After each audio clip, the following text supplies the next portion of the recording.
Welcome to the Pelican Brief with your host, David Tapman.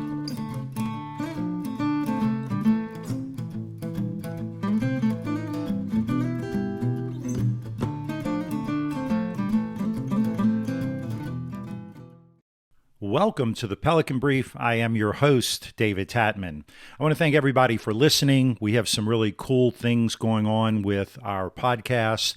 Obviously, for those of you who are new, our podcast covers government in Louisiana, the legislature, the executive branch, the courts, everything that has to do with entities that impact our lives. And so we like to give you the inside story. I am a longtime government relations professional, and this is our attempt to bring you inside information on what's happening in Baton Rouge. So the 2024 regular session of the Louisiana Legislature is underway. This is a session of general jurisdiction, which is what we have during even-numbered years. We can speak almost unlimitedly about the general jurisdiction bills during these sessions. It's a longer session. It's you have 85 days to conduct 60 days of business. So there is going to be a lot of things going on in this session. So we'll just talk about a few. I think everyone that I know is impacted by our insurance markets in Louisiana.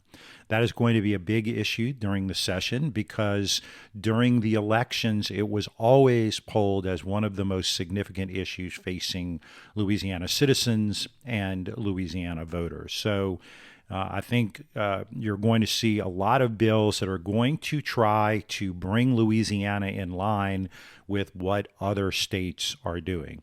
Many of the companies that write in other states don't write in Louisiana because of our environment, our litigious environment, our sort of lottery-minded environment. And so one of the things that you're going to see a lot of bills on is bills that seek to make Louisiana more like the rest of the country. Quick story, Nationwide Insurance, you see their ads all the time about, kind of quirky little commercials about Nationwide, we're on your side. They're not on your side in Louisiana. They don't write here. And there's a reason why they don't write here. And so mainly because we're out of step with the rest of the country. And so think about this in a couple of terms. You have the issue of insurance being incredibly expensive, right? Everyone who's received a homeowner's renewal has seen rates rise. You've seen rates rise with your automobile insurance. And if you're in a flood zone, you've seen rates rise in the flood arena.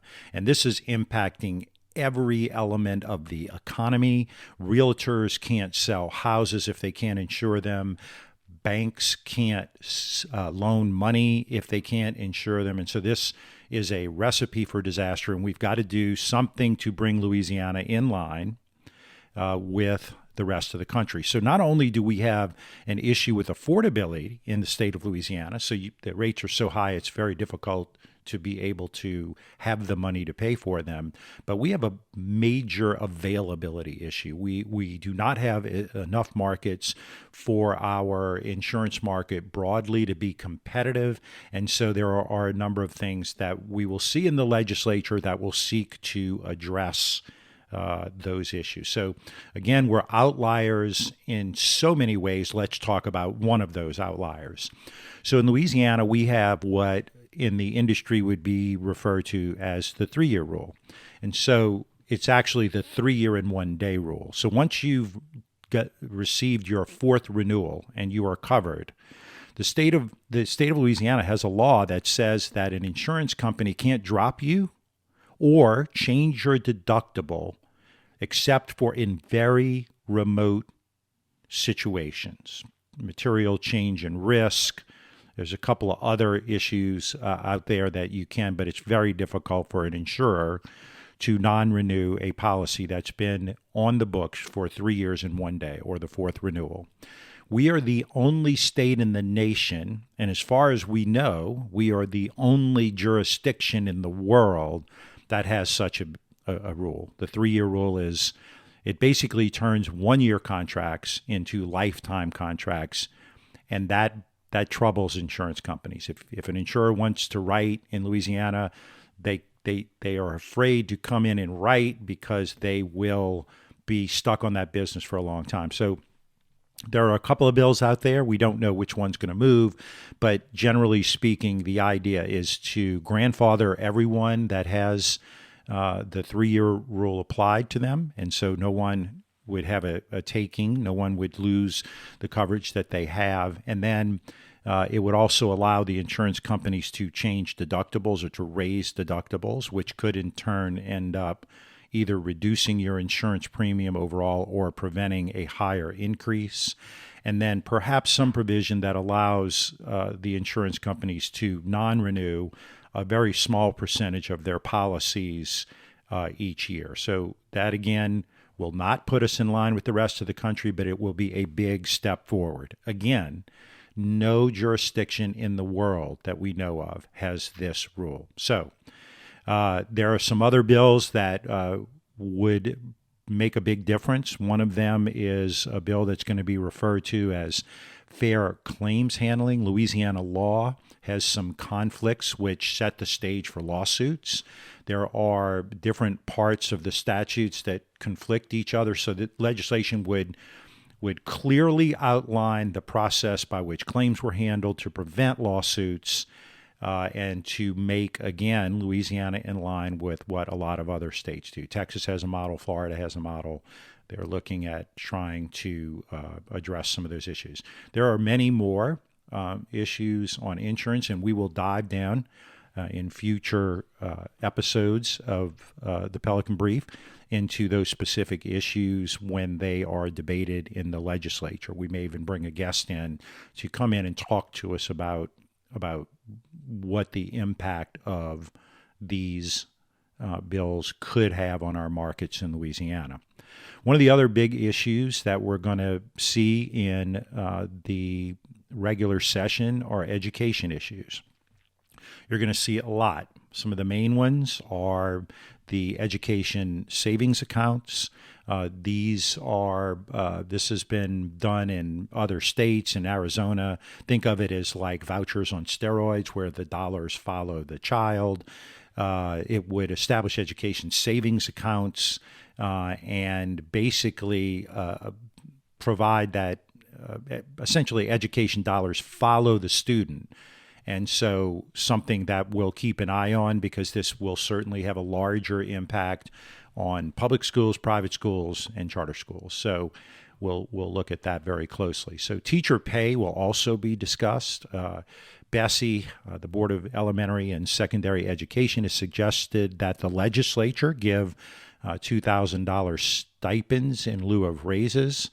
This will cost the state around $200 million.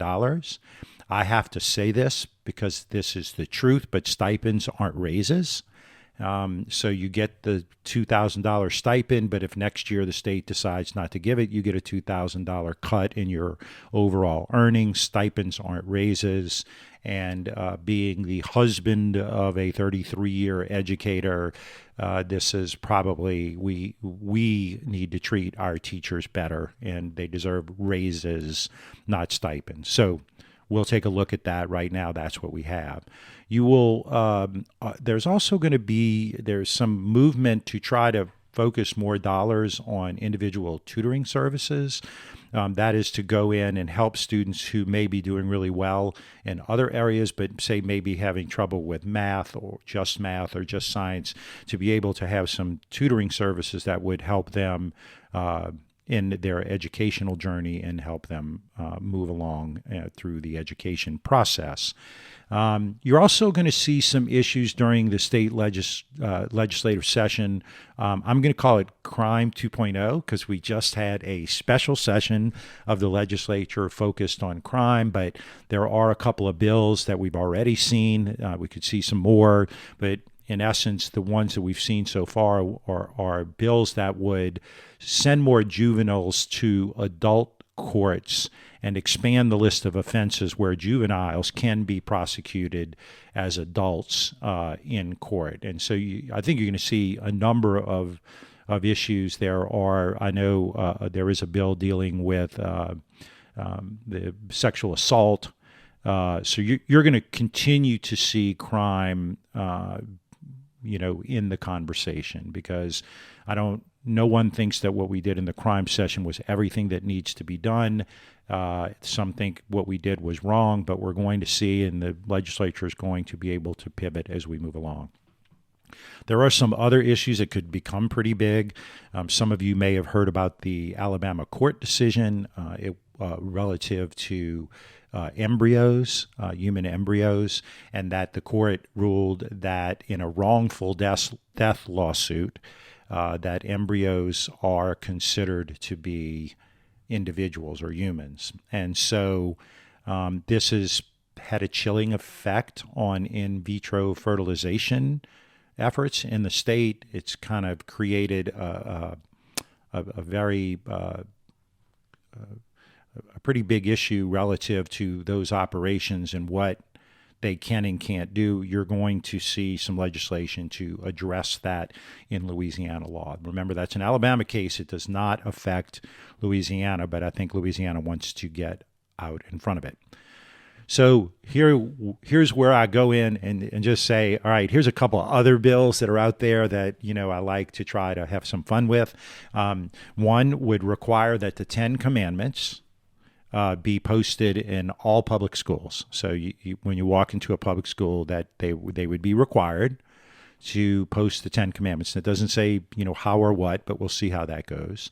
Vaccinations will continue to be a big issue in the legislature, both from an education standpoint in terms of parent disclosure and transparency, and other issues related to vaccinations and requirements thereof. So watch that. We'll continue to have those conversations. There is a bill that provides for further term limitations for governors. Right now, it's 2 consecutive terms. So, for example, John Bel Edwards could come back and run for governor in the next term, because it currently, the law provides that you can't run for 2 consecutive terms. It's actually more than a term and a half, but that's just a technical piece. But that is a bill that would prevent any former governor from running for governor again once they've served 2 terms. And then there will be some bills on pronouns in schools, parental approval of what someone is called in school.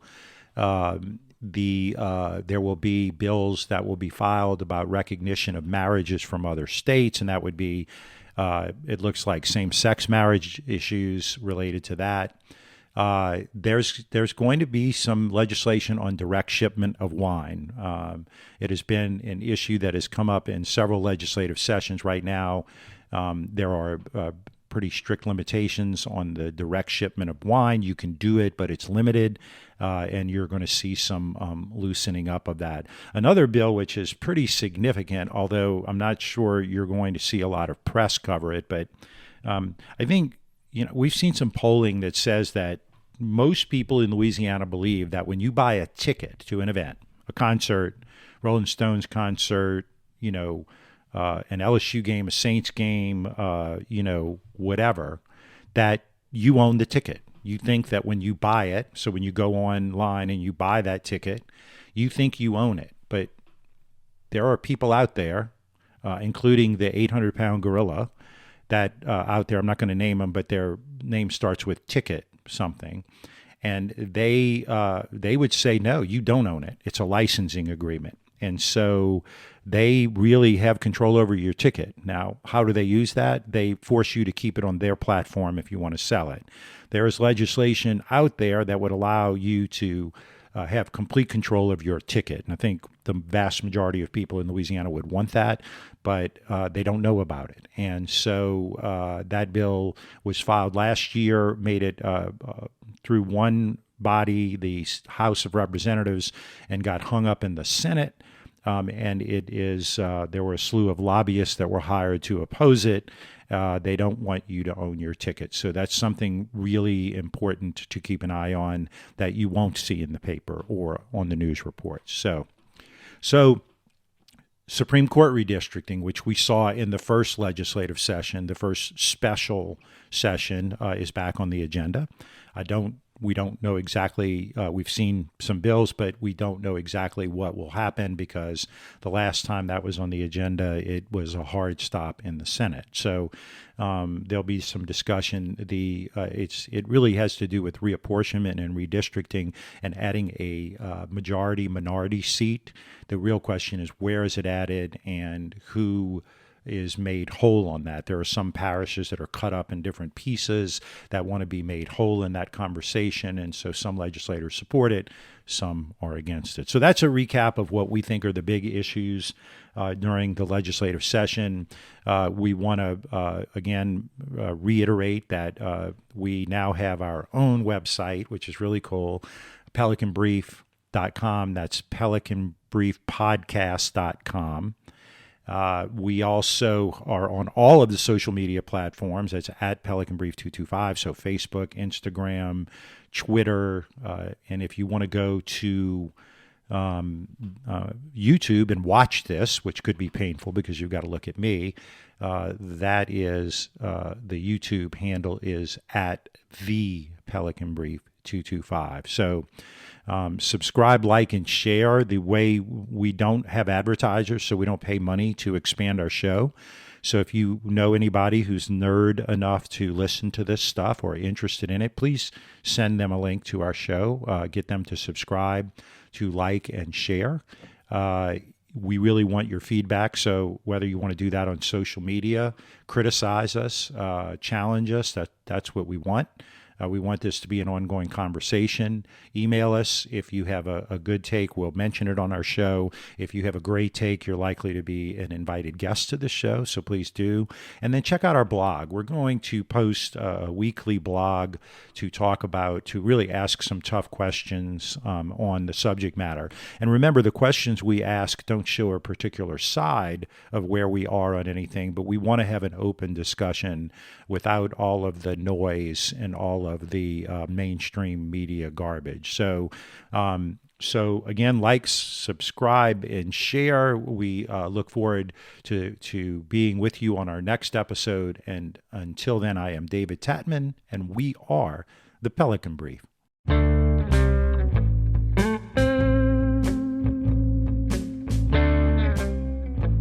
The Pelican Brief is an off-script production.